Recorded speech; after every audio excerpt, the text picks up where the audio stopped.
Hi, welcome to Constitutional Chats, hosted by me, Janine Turner, and Cathy Gillespie, with students Clara Chapman and me, Tova Kaplan. Join us as we discuss hot topic issues with constitutional experts.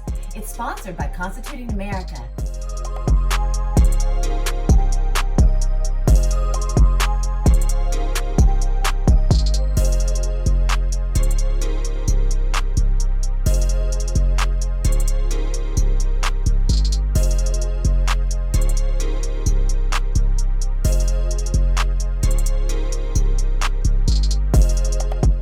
Constitutional Chats. I'm sorry, there's like something wrong with I'm like a talking head today. I don't know what to do about it without everything falling.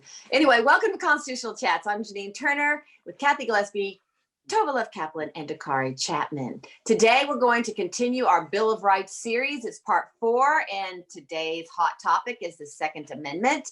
And our special guest is Professor Kopel.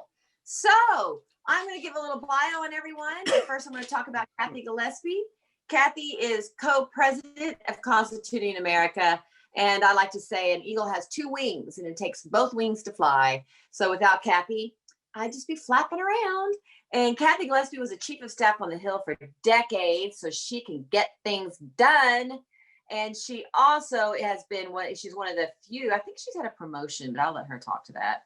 It's not in her bio yet, but she is one of the 16 private citizens serving on the U.S. Semi-Quincentennial Commission, which is helping to organize our country's 250th birthday in 2026. And Tova Kaplan is, so Cathy, say hello. Hey, everybody. And I want to thank our sponsor who is making today's episode possible, Mr. George Waller. George, along with his brother, John, is owner of Valley Valve and Pipe Supply in Bryan, Texas, founded in 1965 by their dad. George is a graduate of Texas Tech University, and he and I have actually been friends for 33 years because we worked together on the Hill. And the fun thing about George is his daughter followed in his footsteps, Caroline Waller, and Caroline worked on the Hill and helped us organize our mentor trip that we did last year in Washington, D.C. So the entire Waller family has been very involved in supporting Constituting America. And George, we thank you and your wife, Meredith, for all that you do to make our Constitution education programs possible. As Janine likes to say, you are the wind beneath our wings. So thank you very much. We would just be flapping around, not getting off the ground without our sponsors. So you are the wind beneath our wings. Thank you so much. Okay, I'm going to talk about Tova Kaplan, and Tova Kaplan is 16 years old. She's just the most amazing 16-year-old in the world, and you will discover that very shortly.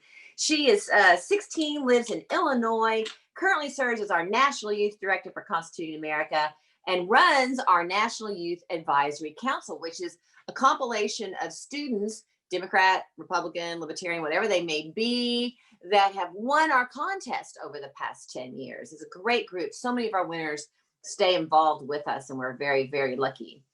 She's a 3-time winner of our We the Future contest. Check it out. It gives your students, your children, something fun to do from elementary school all the way up to college and graduate school. And Tova won 3 times. One for entrepreneurial in 8th grade, where she created a marketing plan. How many 8th graders create a marketing plan? She won for PSA, Know Your Rights, Read the Constitution, which is a short commercial that she directed and filmed herself.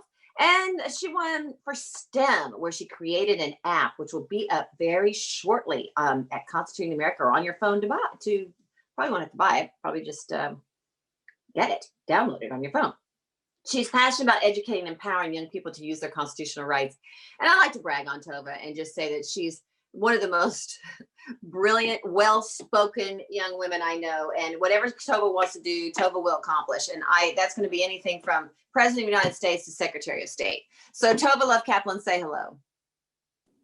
Well, thank you so much, Janine. I'm so glad to be working with you and to be here. And I think this is our last constitutional chat before the election. So I just want to say to everybody watching, please vote. It's so important, especially during the pandemic. Like, we still need to make our voice heard. We learned so much about the Constitution, but what good is it to learn about the Constitution if you don't actively vote how you think will protect it, or vote how you vote your values? So just do that. And as we watch the election, let's all try to find our common, our things that we have in common and not focus on the differences and help us get through this time. So thank you so much. Well said, Tova. Very, very well said. Beautifully said. Yes, we all need to have civil civic conversations. And something tells me we're not going to know on Tuesday. We're just not going to know. Okay, now Dakare Chapman, the extraordinary Dakare Chapman, equally as brilliant, equally as wonderful. He's 18 years old and a senior in college, and he's getting ready to go out to Hollywood. And but he's already working. He's a working actor on Outer Banks and The Righteous Gemstones. He is always on the set, it seems. He's 18, as I said. He's won our We the Future contest twice for PSA, which is now on a billboard, his slogan.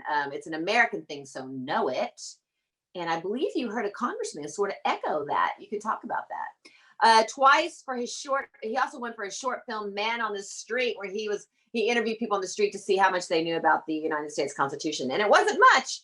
But he's so brilliant, so talented, and he thinks that he may want to be a politician, but really you need to be an actor to be a politician. So he's going to be an actor first, like Ronald Reagan, and then become the president of the United States. But I also say he's going to have an arm full of Emmys and Academy Awards. So welcome, Dakare. Thank you, Janine, for that pleasant introduction. And I'm so glad to be here, and I'm so ready to dive into this topic. And like Tova said, November 3rd is election day. I am a poll manager, so that's where I will be all that day. But please go out and vote and use your constitutional right, folks. Thank you, and we hope you enjoy. Okay, two more people to introduce before we get to the star of the show today, Professor Kopel. Jeanette Cranack has been with us since basically the beginning, which is almost 10 years. She's a dear, special, wonderful friend. She was a teacher. She was a kindergarten teacher, and so eloquent, so wonderful. We're so blessed to have her on the team. And if you would like to book a speech into your classroom or your civics event, Jeanette's going to tell you all about that. Right, Jeanette? Yeah. Hi, everyone. Thank you for coming. I especially like to welcome our teachers today and parents of students that are excited to share our program with their students' teachers. Janine and I would love to speak to your kids. We do a special program, different age groups. We work on teaching them how to create a petition, and all of this is for the low, low price of absolutely zero. It is free. It's part of our mission here at Constituting America that we are so proud to bring to you. So please go to the website and click the button for book a speech, and Janine and I will be talking to you and your students real soon. Thank you. Yay. Thank you. And I don't know if I forgot to say she's director of operations. So quite the pivotal person in our foundation. So thank you, Jeanette. And yeah, I think you have to go to the George Washington Speaking Initiative, and then you can see book a speech. All right, Lisa Williams is our editor. Someday she's going to be in the Academy Awards too. She thought she didn't get to accept her award on stage, but you do for best sound, you do, or best editing, you do. She is also puts all of these shows together as director of media. Welcome the oh so fabulous Lisa Williams. Thank you very much for that introduction, Janine. And I'll just tell them that you said I can be on the stage. So if you want to watch this or any of our other shows on demand, we put them all on the website in the archive. That's right underneath where you clicked to sign up for today or any of the other podcasts that you've watched on Zoom. You can also just search it on Spotify, Apple Podcasts, YouTube, any of those platforms. We put them all on Facebook now. You can find it anywhere you want to watch your media. So thanks for being here today, and we hope you'll check out our previous episodes as well. Yes. How many have we had now, Lisa? It's been this is number 49? 45. Yes. So we will be 45. Hitting 50 by the end of the year. Yep. 45 we've done, and this has been our COVID launch. We started this because of COVID, and we've been doing it a long time. All right. Drum roll, please. As we said, it's the Second Amendment, and today's guest is Professor Kopel. We're thrilled to have him back with us today, and I'm going to tell you about him. You must listen how fabulous he is. Professor Kopel, he is a research director at the Independence Institute, an adjunct scholar with the Cato Institute, and an adjunct professor of constitutional law at the University of Denver's Sturm College of Law. His website, everyone take note, because you're going to want to know after this, is www.davekopel, Kopel.org, davekopel.org. Professor Kopel is a regular panelist on Colorado Public Television's Colorado Inside Out and a columnist for Reason Magazine. Professor Kopel writes on constitutional law, criminal justice, civil rights, firearms policy, international affairs, technology, politics, environmental policy, and the media, and the media. Yes, you write on the media. And is a frequent contributor to Constituting America's 90-Day Studies, which we are most grateful. They are always really, really, really intriguing and fabulous. He has authored 17 books, hundreds of newspaper magazine articles, and over 100 scholarly journal articles. His newspaper articles appear in the Wall Street Journal, the New York Times, and the Los Angeles Times. Professor Kopel's briefs have been cited by 3 U.S. Supreme Court justices, and the Seventh Circuit described his scholarship as a correct model of, quote, originalist interpretive method as applied to the Second Amendment, end quote. So he's been described as a correct model of, quote, originalist interpretive method as applied to the Second Amendment. So the way it was originally intended, which is what we're going to talk about today. Professor Kopel's book, this sounds really, really intriguing, The Samurai, the Mountie, and the Cowboy. Should America adopt the gun controls of other democracies? And this was named Book of the Year by the American Society of Criminology, Division of International Criminology. Before joining the Independence Institute, Professor Kopel served as an assistant attorney general for the state of Colorado. He holds a JD magna cum laude from the University of Michigan Law School and a BA in history with honors from Brown University. Okay, ladies and gentlemen, please give a big welcome to our returning guest, lucky us, Professor Kopel. Professor Kopel, welcome to the show. Thank you very much. So I guess my job is to initially give you, the audience, a quick overview of the Second Amendment, including its original and textual understanding, and then we'll just open it up for questions and have a chat. So the U.S. Constitution as a whole is a anti-tyranny mechanism. The purpose of having of establishing the Constitution is to prevent the United States from ever becoming governed by a tyrannical government. And as the founders understood, that was a balancing act. On the one hand, you have to have a national government and a military force that is strong enough to prevent foreign conquests. So we couldn't be conquered by Spain or France or England or anybody else. And at the same time, you have to have enough checks and balances and controls and decentralization of power so that there can never be a domestic tyranny in the United States. And in the worst case, if we get invaded by a foreign tyranny, or if a tyrant or demagogue takes over in one or a few states or the whole country, you need to have some kind of mechanism to get out of that disaster. So the intellectual roots of the Second Amendment, in a way, can be traced back to the best-selling book of the 1100s, a book called Polycraticus by a British monk named John of Salisbury, who wrote about tyranny. And as he explained, we often think about tyranny at the largest level. You know, a bad Roman emperor was a tyrant, for example. But he explained tyranny can also exist at much more smaller micro levels. A bad bishop who rules his diocese for his own personal benefit and not for the good of the people in it can be a tyrant as well. A father could be a tyrant. There's all levels of tyranny. And so in this understanding, the tyranny that the Second Amendment in particular seeks to prevent is not only the tyranny of a foreign dictator, you know, somebody like Hitler or King George III on a bad day, but also the micro tyranny. A woman who's walking down the street and is attacked by 3 men. Well, to her, those 3 men are tyrants as well. So the Second Amendment is about protection against tyranny at every level. The original draft of the Second Amendment by James Madison was in the form of three equal and related, but not three equal clauses.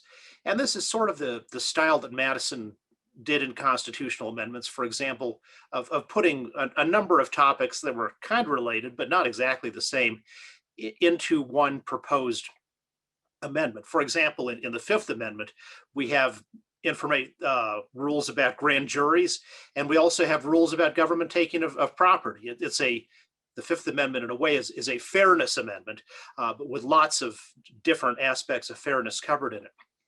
So Madison's original draft of the Second Amendment, which came in part from a proposal offered at the Virginia Ratifying Convention, had three topics in it. First of all, it said that a well-regulated militia is necessary to the defense of a free state.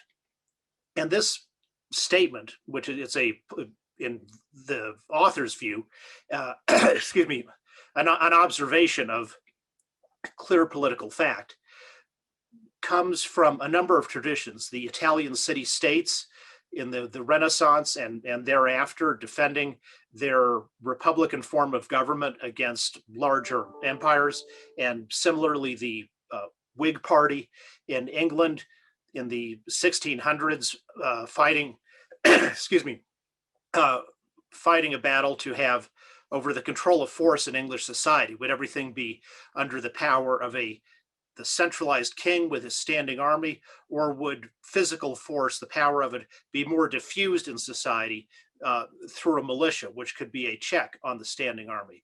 So that's the first part of the Second Amendment. The next part, the right to keep and bear arms, comes from something that's related but not exactly the same, and that is the human rights tradition and international law, and the natural right of self-defense, the philosophical tradition that a lot of the United States was ultimately built on, about how people are not given rights by government. Government doesn't precede the people. Government doesn't come from God. What comes from God, as the Declaration of Independence says, is people's inherent human rights. And the purpose of government is to protect those inherent human rights. And the right of self-defense is one of those.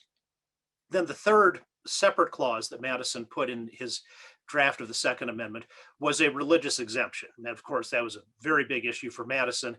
And so Madison's proposal would have said, for example, if you were a Quaker and you didn't mind having a gun for hunting, as many of them did, but you didn't want to kill somebody, you wouldn't have to serve in the militia. So those are the three core clauses of the Second Amendment as they come off of James Madison's pen. As they move through Congress, things get changed.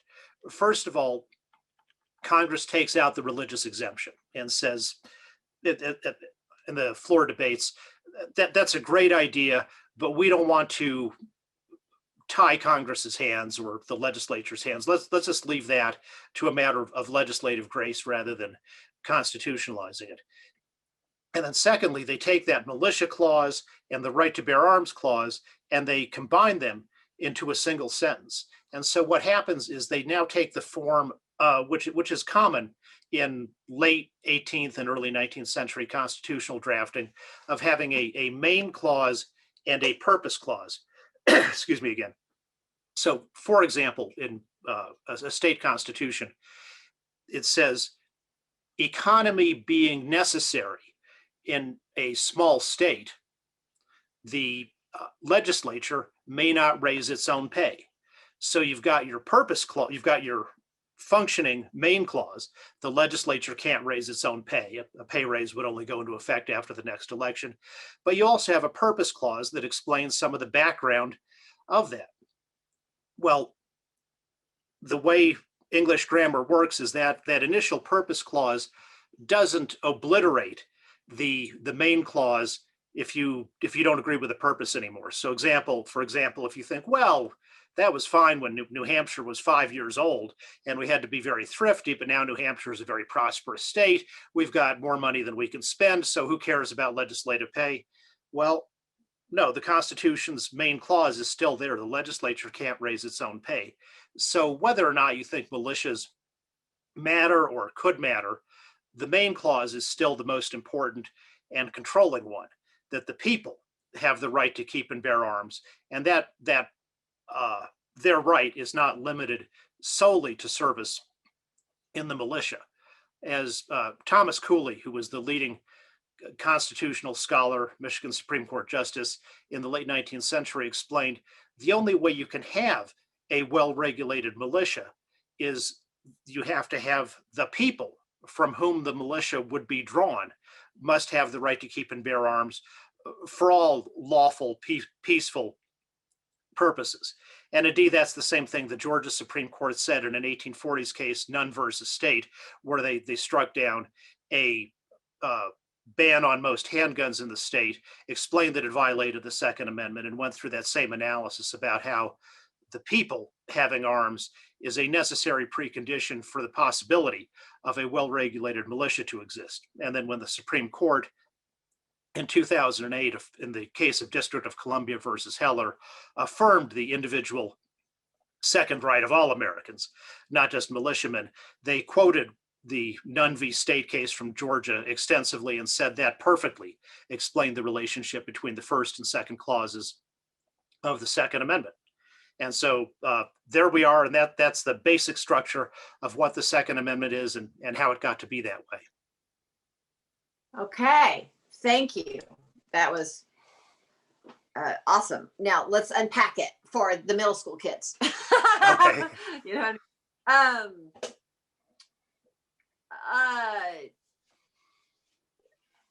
Okay, where can we read or find this original Madison's interpretation of the Second Amendment that was then changed by the time it was ratified? Where do you get that information? Where could someone, if they want to go look at that document, where is that?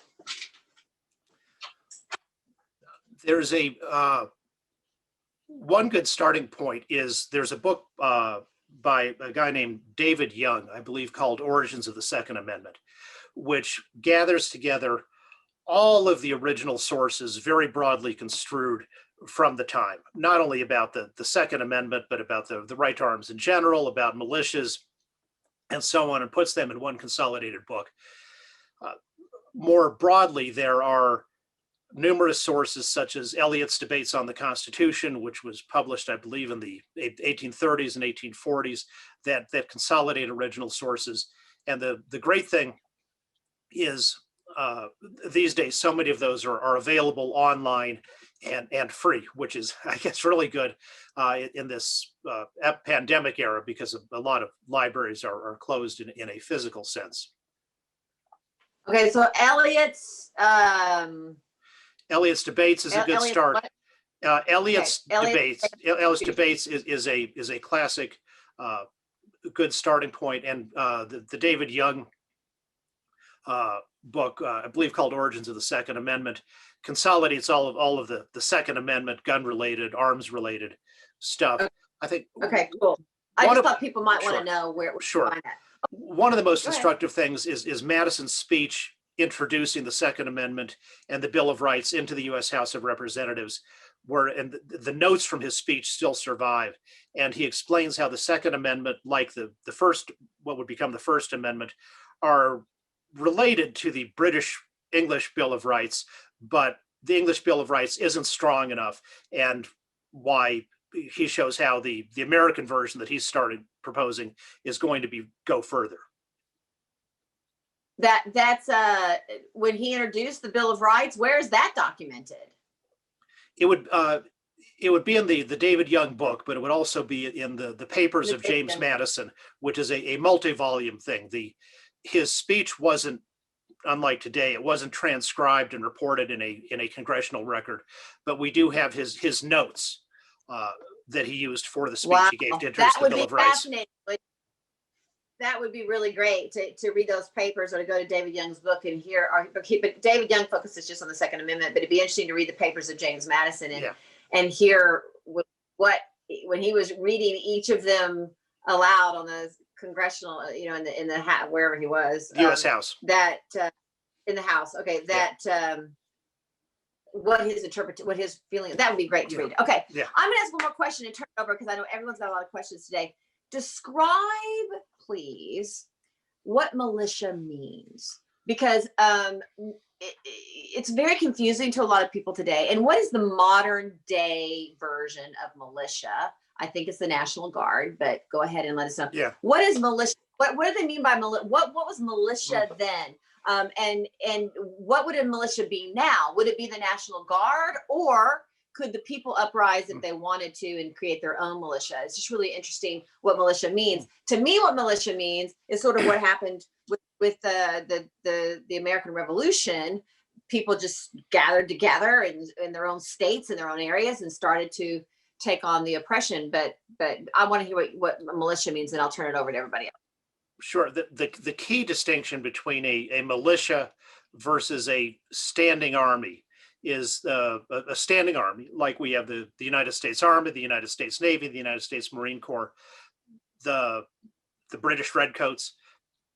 All those people are full-time professional employees of the government. That's their job. They get their income from working for the government, and they do that on a year-round permanent basis.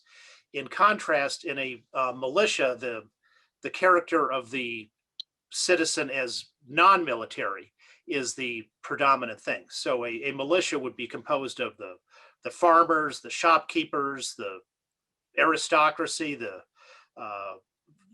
household servants, whatever, everybody in the society who has their main roles in society, not by serving in the military, and they come together to serve in the militia in a temporary basis.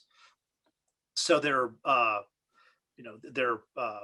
shopkeepers or electricians or blacksmiths or whatever first, and military people second, and on a temporary basis. The militias as they existed up to the time of the Revolution had been run by, say, especially in Massachusetts, mainly on a town-centric basis, or going up to the level of the colonial governor as the commander in chief of the militia. But they were to be a militia, you've got to be a part-timer and not a full-timer. If you're a full-timer, you're in the standing army, or you're something else. As the revolution came on in 1774 and then leading up to 1775 and 76, one of the things that happened was the militias broke away from the control of the royal governors. The colonial governments had their legislatures elected by the people, but they also had royal governors who were appointed by the king, who was the commander-in-chief of the militia.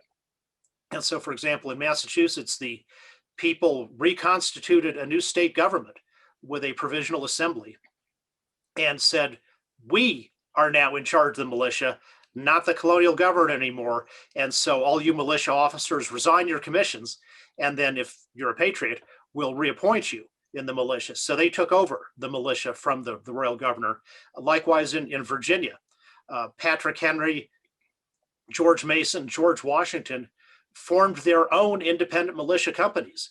They didn't ask the legislature or the royal Governor Dunmore or anybody else for permission. They just said, we're creating militias who are going to serve to defend the rights and liberties of the people of Virginia. And this is one of the challenges of yes, what is a militia today? Well, you have ad hoc jerks who just want to go around and perpetrate violence and harm people. And some of them have some kind of nutty ideology and they call themselves a militia. Likewise, in the 1970s, there was a terrorist organization in California called the Symbionese Liberation Army that kidnapped a newspaper heiress named Patty Hearst. Now, were they really an army? I don't think so. I think they were just a bunch of bad people. And sometimes that happens with people calling themselves militias today. The National Guard is in a weird status because it does have militia roots as the organized part of the militia, which it certainly would have been in, say, 1900. You have the unorganized militia, which is basically everybody able-bodied male who can serve. And in fact, a lot of females sometimes came to the defense of their towns and communities as well.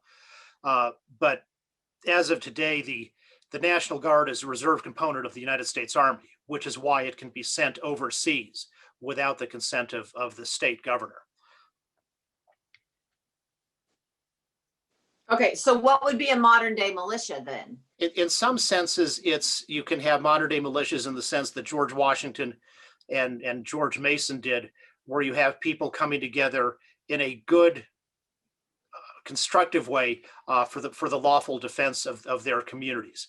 And certainly most state constitutions and the United States Constitution define the militia, which in the United States, the militia is if you are over 17 and up through age 44, male and able-bodied, you are part of the United States militia, and you are subject to being called up by Congress or the president to serve in national and community defense.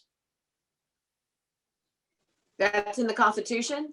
No, that's in the United States Code enacted by Congress. The Congress gives. So yeah. A militia today, and I'm going to move this on. The militia today, it seems to me, would be either officially called forth by what you just said, a governor or an official. Yeah. They're not the National Guard, because the National Guard's paid. So it'd be people that are just regular folk that are called up in an emergency situation by the governor, or a militia is a group that comes together to combat tyranny. Because I think you said that at the very beginning, if some kind of tyrannical act were happening. That's my assessment of it. Okay, I'm moving on, and I hope I'm right, but I have to move on. Okay, so Tova, go ahead. Sure. So this is just kind of an observation I've had. Let me know if this is off base, but while a lot of other countries have adopted parts of our Constitution, especially like freedom of speech, freedom of religion, things like that, I've noticed that we're kind of unique in our interpretation of the Second Amendment. It seems like not a lot of other countries have, the same views that we have on the Second Amendment. For example, I think in like England, there's much stronger restrictions on guns and things like that. Also, America has the most guns out of anyone, per capita, and I think volume, out of anyone in the world. So why do you think America has this unique culture of the Second Amendment, and why haven't other countries adopted it as much as we have? I think you're absolutely right about that. America is one of only 4 countries that constitutionally recognizes the right of people to possess arms. The others are Mexico, Guatemala, and Haiti. And I would say, particularly in Mexico and Haiti, that right is not at all respected by the government. There are a couple dozen other countries that constitutionalize the right of self-defense. Most of those are in most but not all are in the Anglosphere. And there are also a good number of countries that specifically constitutionalize and in some cases require citizens to resist tyranny. So for example, if there's a coup by the military, the national constitution might say the citizens must resist that and should not treat this usurping military regime as if it were the real government. So all of those things relate to the Second Amendment, but as you say, there's only 3 that have sort of direct analogs. I think a part of the reason is the United States is much more of a country that's founded from the bottom up. I mean, that the people have the sovereignty. So if you walk down the street and you say, if you had a visitor from Mars and you were walking down the streets of Manhattan, Kansas, and the visitor said, "Show me the sovereign in this country." Well, you'd point to all the people. They're the ones who have the sovereignty, and that's very much a part of the American tradition. If you were walking down the streets of England in, say, 1750, and the Martians said, "Show me the sovereign," you'd say, "Well, we'll walk over to Buckingham Palace and I'll point you to the king." The government has the sovereignty and gives rights to the people. I think for me, the value of the difference between the 2 approaches you just described is both can be risky and both can have problems.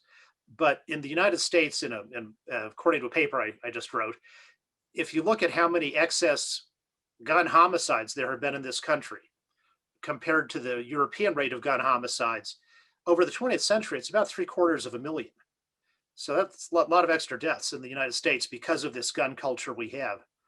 On the other hand, if you look at murders in general, which can include murders by tyrannical governments, Europe had 81 million murders by government in the 20th century.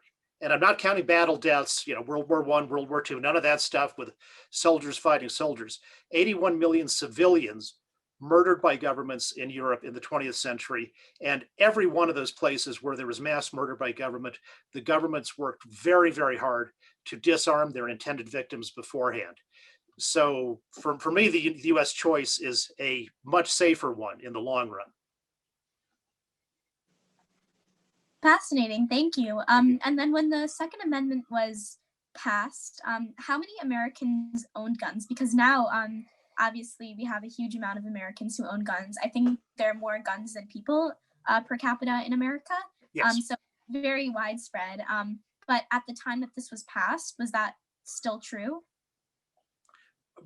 Not in the sense of more guns than people, because the United States is more prosperous today than it used to be. So it would be much more common to have only one or two guns per household, except until you got into the wealthier part of the population.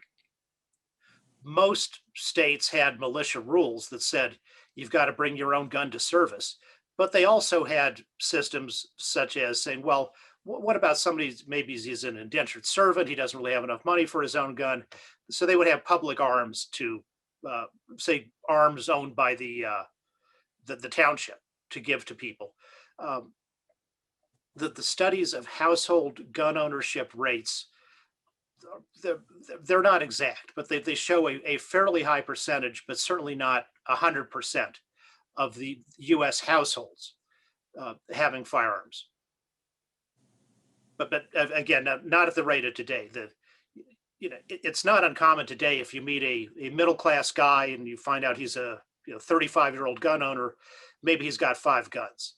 A middle-class guy in 1775 couldn't afford 5 guns. He'd be happy to have the one.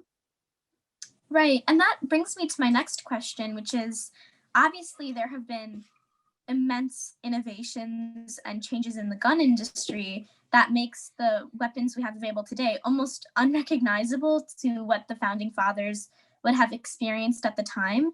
And you said earlier that you believe, or that the Second Amendment still applies, like the Second Amendment still applies to new technologies, these like very high capacity weapons that were unimaginable at the time. Does it still apply the same? And is it constitution then to be restrictions on, for example, I'm not a gun expert, for example, like Sure. AR-15s or like very high capacity weapons? What do you think? Let's go on 2 tracks. So, and by analogy to the First Amendment, freedom of speech, there are a newspaper today. You pick up your New York Times or your Wall Street Journal or your hometown paper. It pretty much looks close enough to what a newspaper as of 1791 would have looked like. Of course, there are massive improvements in high-speed printing, among other things. So you can produce that paper at a vastly higher capacity and distribution than you could, but still a newspaper and a newspaper, they sort of look alike. On the other hand, what we're doing now, electronic communication, the internet, all that kind of thing, completely out of the realm of what anybody imagined as of 1791 in terms of freedom of the press and freedom of speech. And I think we rightly understand that these are still within, even though they're brand new technologies, that are within the scope of those freedoms.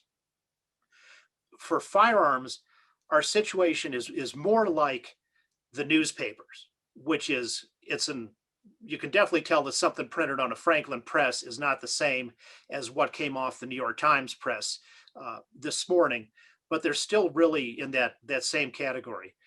So yes, firearms are definitely better made than before. They're more reliable. They're now manufactured with interchangeable parts so that they can be assembled at a higher quality, faster, with more durability and less ultimate expense to the consumer. The particular thing you mentioned was what are called high capacity magazines. Those are absolutely things you can buy off the shelf today. As of 1791, they certainly existed. In fact, they've existed since the late 1400s. The difference is affordability. Lewis and Clark went out on their expedition with a state-of-the-art gun. It was a 21-shot air gun that was powerful enough to take an elk. And it was an Austrian rifle that was, you could buy one, but it would cost you a lot of money. And for the Lewis and Clark expedition, it was worth getting that. But that kind of thing wouldn't be affordable to a middle-class person. So having repeating capability, a firearm being able to fire more than once without reloading, was absolutely something that was a technology that was well known at the time the Second Amendment was ratified, had in fact existed for centuries, but had not yet become affordable to the middle class public.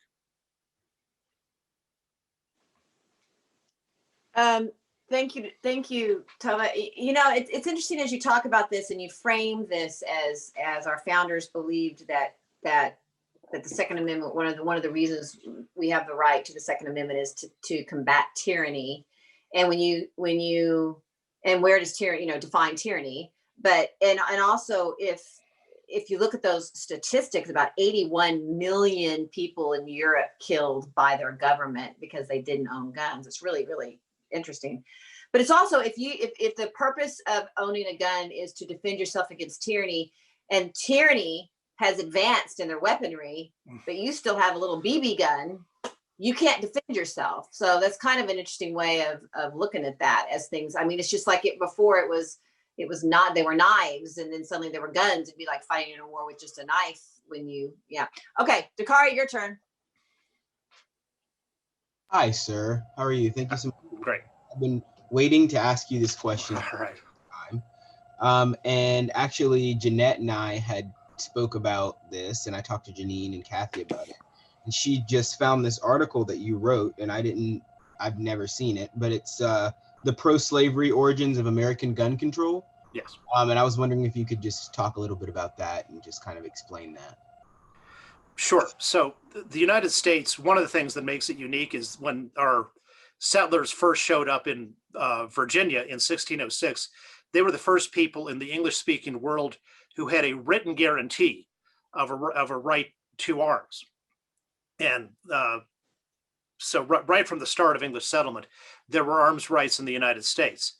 And then when does gun control come into the United States? Well, it starts in 1619 with the forced importation of Africans who had to be, I believe they were indentured servants for a while, but obviously many more slaves were imported. So that's American gun control as a law started out as a slave control law saying don't let slaves have guns, or maybe only the slaves can have guns only with the master's consent, so that the slave can go bird hunting on Sunday, but not to have the choice on their own. And that, as fears of slave revolts grew in the 19th century, the slave states got typically more and more restrictive about how hard they worked to disarm not only slaves, but also free people of color who were feared as potential collaborators in a slave revolt. After the 13th Amendment was ratified and slavery was prohibited universally in the United States, the former Confederate states tried to keep slavery going under another name, de facto slavery, with laws called the Black Codes that said, oh, if you're a person of color, it's illegal for you to be unemployed. You have to be under a labor contract lasting at least 1 year with somebody. You can't have public assemblies without special permission, and so on. And you can't have a firearm at all, as a Mississippi law said, or you can only have a firearm if you have special permission after two respectable white people sign a note attesting to your good character. The 14th Amendment to the United States Constitution, guaranteeing equal protection of the law, and the congressional legislation enacted under that, such as and preceding that, the Second Freedmen's Bureau Bill, the Civil Rights Act of 1866, took specific aim at those Southern racist gun control laws. And as a result, the Southern laws changed and said, okay, we're not going to put anybody's race officially into our gun control laws anymore. We'll just write the laws in a way that we know will disarm you know who without saying our target. So for example, Arkansas and Tennessee enacted laws that said, we're going to ban all handguns except the Army and Navy models. Now, the Army and Navy models were good, big, high quality guns that, for example, former Confederate soldiers would have possessed as part of their military service and they took home after the war. But if you were a freedman, maybe working as a sharecropper now or trying to make a living as a small merchant, there's no way you could afford a real nice, high quality handgun like that. If you wanted to have a handgun, it was going to be a less expensive, smaller gun. And so those kinds of laws were very much aimed at disarming a particular part of the population. And likewise, the first law we had against repeating guns was passed in Florida in 1893 after a group of armed Black people, by the mere display of repeating arms, like Winchester rifles that could fire repeatedly without being reloaded, used those to deter a lynch mob that was coming to lynch a Black person. Lynching was a huge problem in the United States in the late 19th and early 20th century.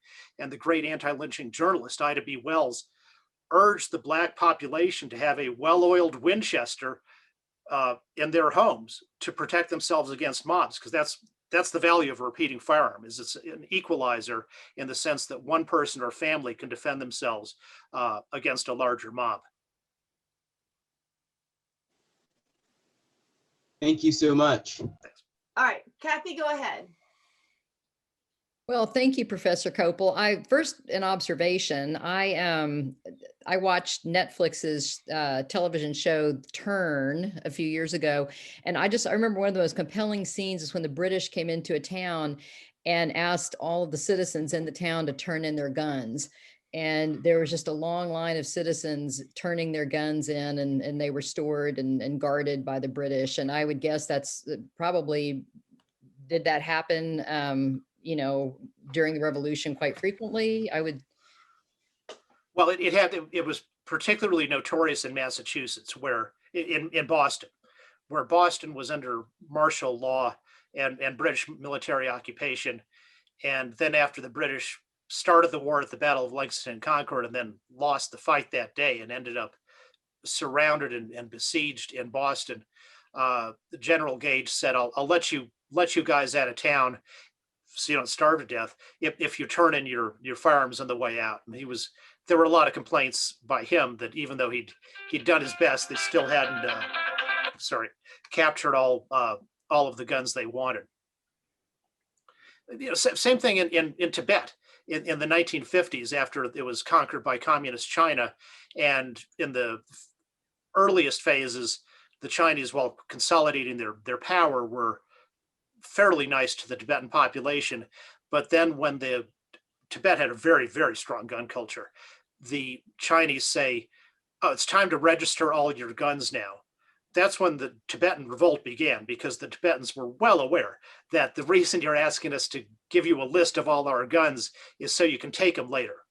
And the Tibetans said, well, we might as well fight now while we've got the guns rather than later. Same point Patrick Henry made in 1775. When will it be stronger? After the British have totally disarmed us and there's a guard posted in every house?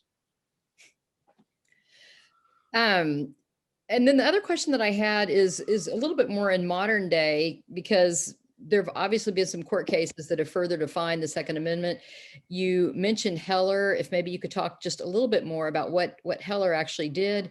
And then one of our listeners, Bill Conkey, is asking about U.S. versus Miller in 1939 and the various interpretations of that. Are you familiar with that one?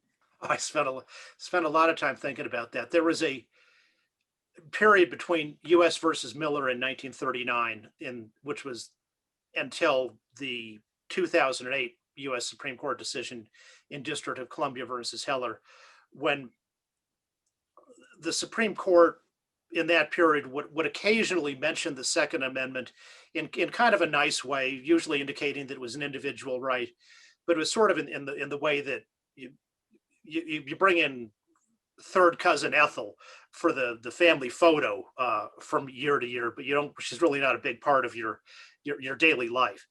The Miller case, what we know what it said is it had upheld the federal statute that you can't possess a sawed-off shotgun, a short shotgun, without paying a special tax and registering it with the federal government. And scholars, and including me, argued back and forth, pro and con, about what that had meant. Was that upholding special laws for specially dangerous guns, or did that mean that really nobody had any gun rights at all? The Heller case settled that argument in favor of the restrictions on what it calls dangerous and unusual guns, and said those aren't part of the Second Amendment right.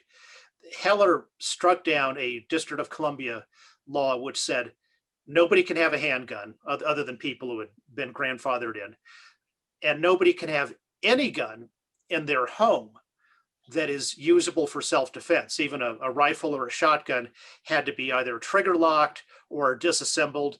And that law didn't even allow you to take the trigger lock off when a gang of people was kicking down your front door. And the third DC law that the Supreme Court found unconstitutional was a handgun carry licensing law, which said you actually need a carry permit just to take the gun from your upstairs closet downstairs to your kitchen table so you can clean it. And oh, by the way, in the District of Columbia never will issue anybody a carry permit, any normal civilian. They'd only give them to security guards and so forth. So that's the core of what Heller said. It's found those three laws clearly violated the Second Amendment. Now, the implications for what Heller says about what is the meaning of the Second Amendment in a broader sense, that's still being argued out by the courts and the scholars. But those are the two core holdings of the Miller and the Heller cases. Thank you. Janine, do you want to? Oh, take it? That's it, Kathy? Yeah. A thought was just going through my mind back to an argument you hear, and we only have 5 minutes left here. An argument that you hear from one particular perspective of the Second Amendment, which is that the guns were the right to bear arms is only in regard to the militia. So I thought you might want to touch on that, and also, and I think we kind of have today, but a little more clearly. It seems to me, though, the danger with that, from what I've learned from you today, is that who's in charge of the militia? Right. Who calls forth the militia? Is that the governor? Is it the local representative? And for what use is the militia being gathered? So it seems to me like you still need your protection in the Second Amendment against, but that's an argument. So how do we combat that? Yeah, and on that point, about the self-starting militias, like I would caution people who think, well, I want to be like George Washington and George Mason and Patrick Henry, and create the Fairfax County militia. Part of the intellectual tradition is that, in general, if you think you're fighting tyranny and it's necessary to overthrow the government, the approach is not to be a self-starter and say, oh, it's my brilliant idea, and the three other guys who live in their parents' basements and are 38 years old and have no job.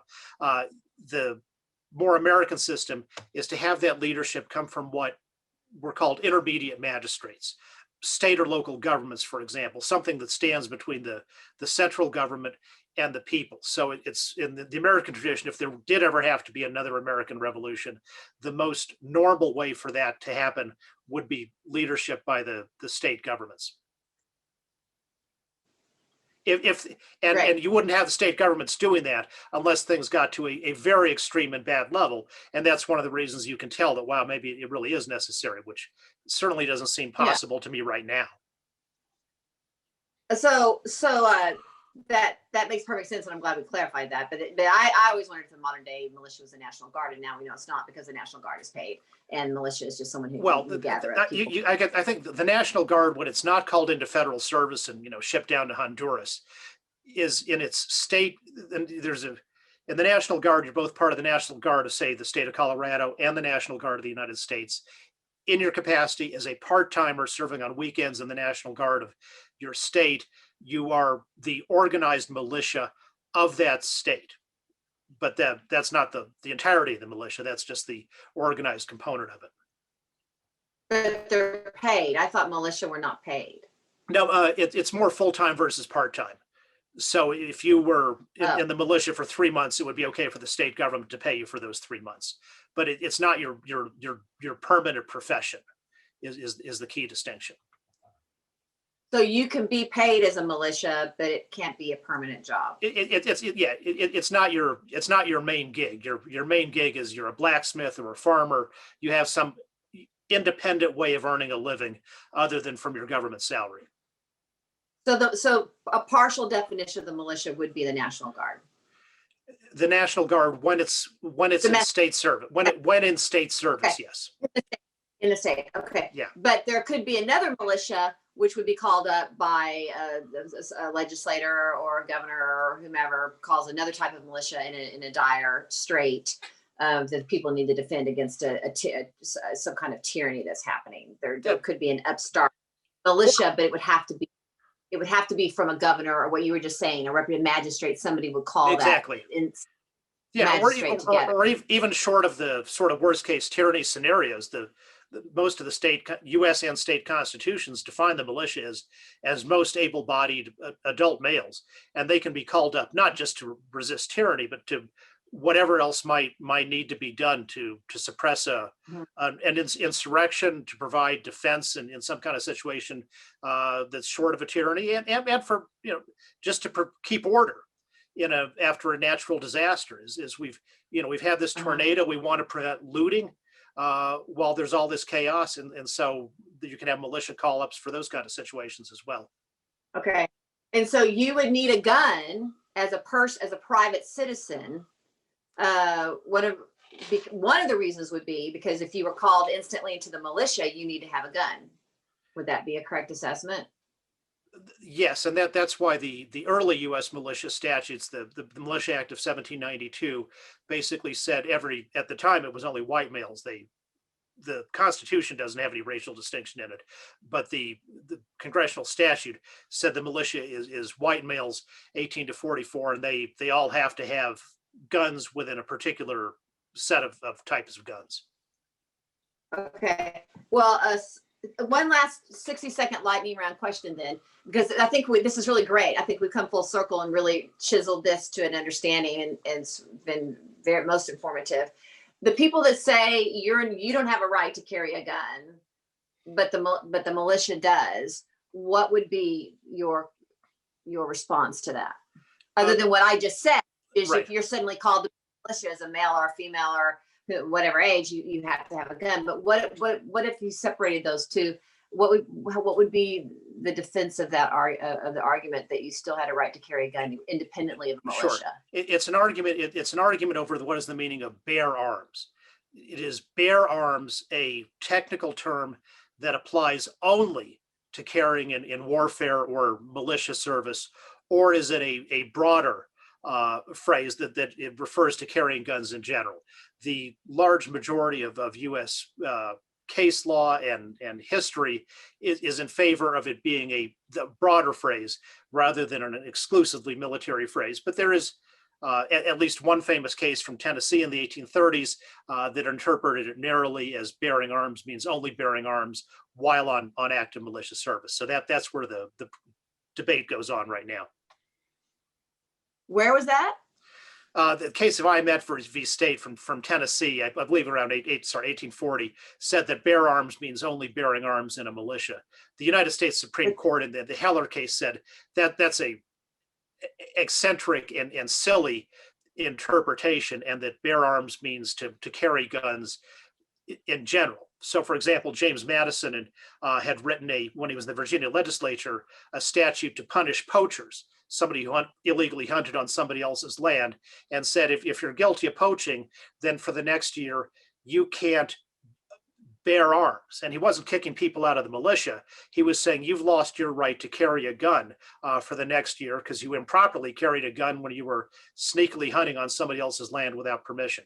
So I think that's the more standard and common meaning, is that bear arms means to carry guns for all kinds of purposes, which can include militia, but is not militia only. Not independent of it. Yeah, because you hear that argument a lot. So I thought it was Yeah. good to hear what the counter argument would be based on the law, which you told us with the Supreme Court rulings, but also you have a right to bear an arm in case someone comes into your home and tries to attack you as a form of tyranny, Yes. and you have a right to bear arms if someone's on your property. So, okay. You have a right to bear arms if you want to go hunting.